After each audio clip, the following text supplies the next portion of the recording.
ওদেরকে অবশ্যই বাংলাদেশে ফেরত আনতে হবে।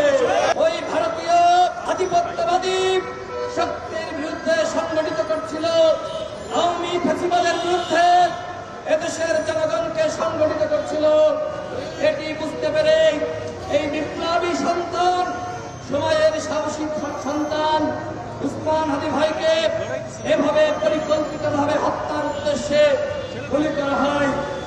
যেভাবে তাকে গুলি করা হয়েছিল তিনি সাথে সাথে মারা যেতে পারতেন, কিন্তু তিনি 6 দিন তিনি কষ্ট পেয়েছেন। আমার ভাই আমাদের ছেড়ে চলে গেছেন। উসমান হাদী ভাই, আমরা আপনাকে ধারণ করি। এই বাংলাদেশকে নিয়ে ছিনিমিনি খেলেছে ওই প্রভু রাষ্ট্র ভারত। বাংলাদেশের জনগণ ভারতের দাদাগিরি আর মানবে না। আমরা বলেছি ভারতের সাথে আমরা সম্পর্ক চাই, কিন্তু সেই সম্পর্ক হতে হবে ন্যায্যতার ভিত্তিতে। আওয়ামী লীগ যেটি করেছে, ভারতের সাথে এক ধরনের স্বামী স্ত্রীর সম্পর্ক করেছে, কিন্তু আমরা কারোর সাথে স্বামী স্ত্রীর সম্পর্ক চাই না। আমরা চাই মর্যাদার সম্পর্ক। গতকাল আপনারা দেখেছেন ওসমান হাদী ভাইয়ের মৃত্যু সংবাদ যখন বাংলাদেশের জনগণ জানতে পারে, তখন বাংলাদেশের বিভিন্ন জায়গায় বিক্ষোভ হয়েছে, প্রতিবাদ হয়েছে। কিন্তু আমরা দেখেছি ওসমান হাদী ভাইয়ের হত্যাকাণ্ডকে কেন্দ্র করে অনেকে ইসরায়েল দাবিতে রাজপথে নামবে, তাণ্ডব চালিয়েছে। আগামী ফেব্রুয়ারি মাসে নির্বাচন হবে। আমার কাছে থেকে মনে হয় একটি মহল পায়তারা করছে নির্বাচন বানচাল করার। আমরা দেখলাম সকালে একটি ভিডিও ভাইরাল হচ্ছিল।